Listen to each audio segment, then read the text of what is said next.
Alors, le personal branding est l'art de développer sa marque, de savoir de parler de soi. Cela permet de démarquer et de mettre en valeur cette singularité dans le milieu professionnel. Alors là, professionnel, on en parle parce qu'on parle de LinkedIn.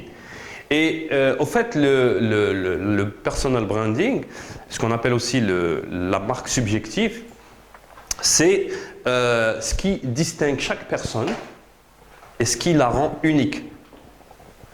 En fait, chaque personne a une singularité, a quelque chose de propre à elle. Tout le monde, nous, tous en tant qu'on est, on a quelque chose qui nous distingue. Même si il ressemble à d'autres personnes, même si on a des capacités qui ressemblent à d'autres personnes, mais on a quelque chose qui se distingue. Et c'est cette chose-là qu'il faudra travailler et savoir l'afficher. En fait, ça commence par là. Why LinkedIn? Donc, pourquoi LinkedIn? Je n'ai pas fait organiser un thème autour de Facebook, Instagram, Snapchat ou autre, malgré que il y a des opportunités dans ces réseaux-là, mais d'une autre manière. Mais LinkedIn, pourquoi? Parce que LinkedIn, c'est le réseau professionnel par excellence. LinkedIn, effectivement, permet à tout à chacun de pouvoir mettre en place une stratégie pour atteindre des objectifs personnels ou professionnels. Il faut savoir comment travailler cela.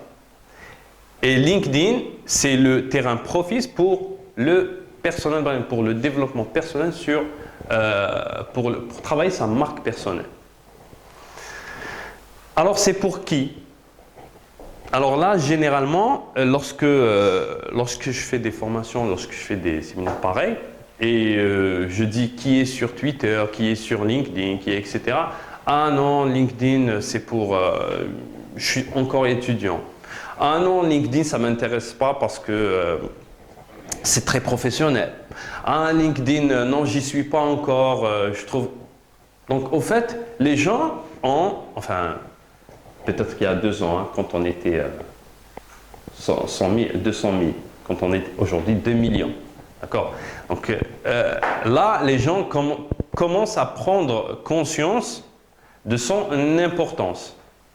Et au fait, vous voyez que j'ai fait une segmentation. Là aussi, c'est du marketing. En fait, c'est pour tout le monde. Donc en fait, LinkedIn, c'est pour tout le monde. Orienté, vraiment objectif professionnel et marque professionnelle. Alors, how to do it? Have a strategy. En fait. Là, on parle de marque personnelle, de subjectivité, de ce qui nous distingue des autres, de chaque personne, ce qui la distingue de talent. Mais en fait, il faut suivre une stratégie dans tout. D'accord? C'est, comme le dit le dicton, l'homme sans but est un navire sans gouvernail. Donc, si on n'a pas un objectif précis, c'est comme si on n'a pas de gouvernail et on a une barque et on ne sait pas où on va. Il faut vraiment avoir une stratégie dans tout ce qu'on fait. Et si on doit parler d'étapes, de phases pour construire sa marque personnelle, on va parler de 3 phases importantes. Premièrement, l'introspection. Alors l'introspection, donc vous voyez le petit bonhomme qui regarde son miroir, en fait c'est que chacun doit définir ce qui le rend unique. Et cette chose-là, il faut qu'il trouve la pépite qui est en lui-même et qu'il sache comment la mettre en valeur. Quelle est sa valeur ajoutée? Donc c'est ça, c'est les phases de l'introspection. C'est comme pour une entreprise qui doit s'auditer, qui doit voir son environnement, l'étudier, l'évaluer. Pour une personne, avant de se mettre à table, c'est-à-dire dans toute faute, il faut commencer par une évaluation de soi-même et définir qu'est-ce qui me rend moi unique, ou bien quel talent j'ai. Qu'est-ce que j'ai quelque chose que je pourrais extérioriser et par lequel je peux rendre service aux gens, je peux attirer des gens vers moi, je peux attirer des recruteurs, je peux avoir des projets, je peux améliorer ma notoriété. Et donc, c'est la première phase, la première étape. Ensuite, après avoir défini cette subjectivité, cette chose unique, ce talent, ou ce savoir-faire, d'accord? Quand on parle de talent, il ne faut pas aller dans le talent, on sait jongler ou on sait jouer de la musique. C'est-à-dire ce qu'on sait faire. La deuxième phase serait la verbalisation. Comment afficher ce que je sais faire? Comment l'afficher? Comment l'exprimer? D'accord? Et tout ça, c'est une stratégie, bien sûr, hein? Un savoir-faire. Et troisièmement, c'est toute la partie gestion, animation et développement de la réputation, de la réputation. Alors là, je déroule les slides que j'ai fait. Ensuite, on va sur LinkedIn, d'accord, pour voir des cas concrets, etc., voir sur le profil exactement. Alors, premièrement, peaufiner son profil. Peaufiner son profil. Sur LinkedIn, la première des choses qu'on fait lorsqu'on va sur ce réseau, c'est de créer son profil. Et créer son profil, comme pour d'autres réseaux, c'est de mettre une photo, d'écrire une phrase pour s'exprimer la première fois, qui accroche le titre, de remplir son CV, de mettre ses expériences. Donc là, c'est les différentes étapes par lesquelles on passe quand on crée son profil LinkedIn. Donc photo de profil, titre original et accrocheur, valoriser ses expériences. Là, je vous ai dit, quand on crée un profil, vous avez les expériences, vous avez LinkedIn.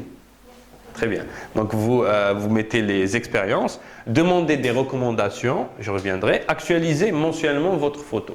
Alors les recommandations, qui a fait des recommandations ces derniers temps? Personne. Qui s'est fait recommander? Qui a eu des recommandations? Parce que ça va dans le même sens. Ouais, Hein. ouais. Généralement, si on donne des recommandations, Voilà. et on n'attend pas qu'on reçoive. Il faut donner d'abord. Vous avez déjà vu recommandations sur LinkedIn? C'est quoi le principe des recommandations sur LinkedIn? Ah ben voilà.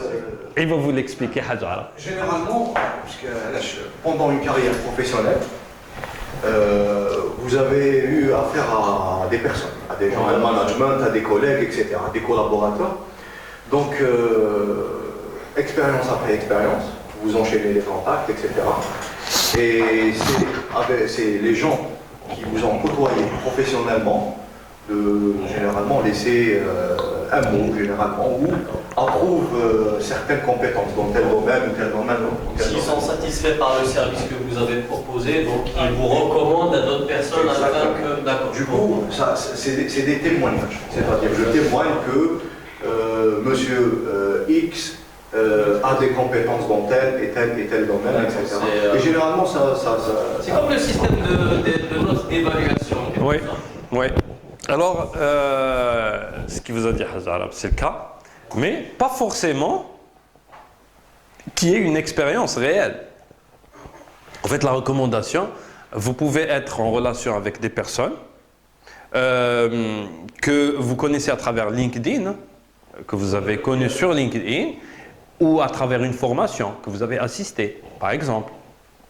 Par exemple, vous avez assisté à un atelier comme ça, vous rentrez sur LinkedIn, vous trouvez mon profil, vous allez trouver des spécificités, des spécialités et vous allez recommander et dire à quelqu'un pour la formation, pour le digital marketing.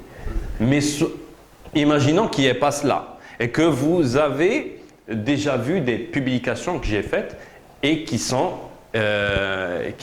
autour du sujet du digital marketing. Vous pouvez faire des recommandations.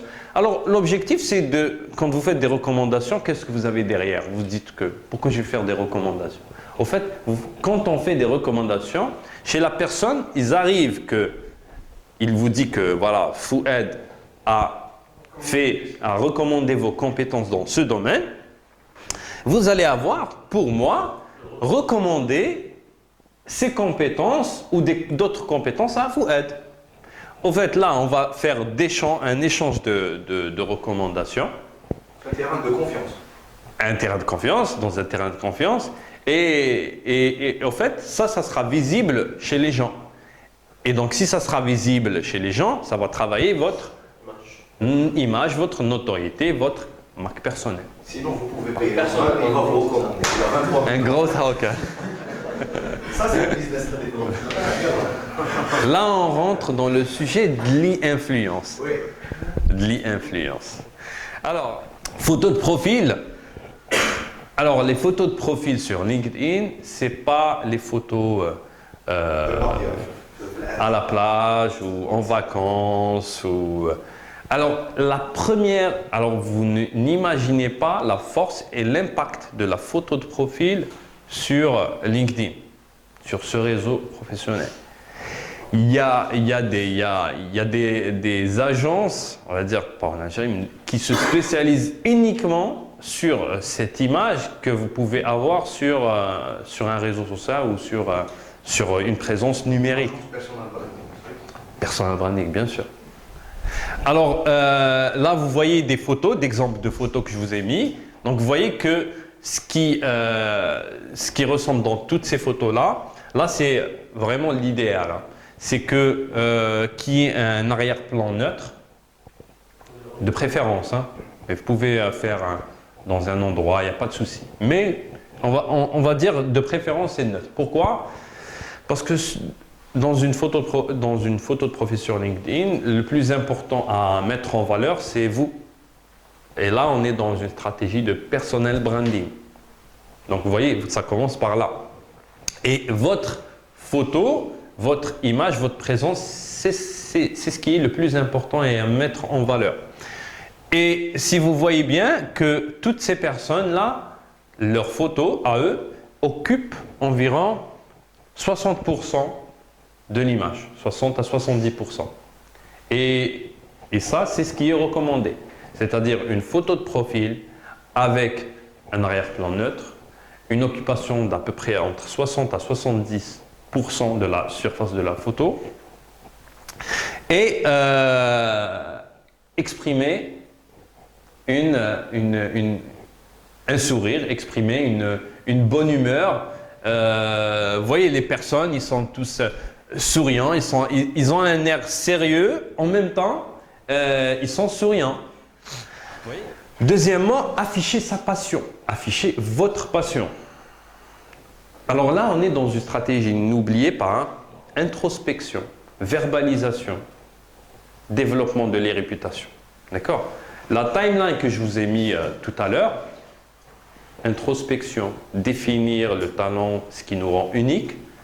Verbalisation, le savoir comment communiquer et afficher cette notoriété, ce talent. Et troisièmement, le développement et l'animation de cette réputation. 1. Peaufiner son profil. 2. Parler de vous avec originalité et authenticité. Exprimez fièrement vos réalisations et faites du storytelling.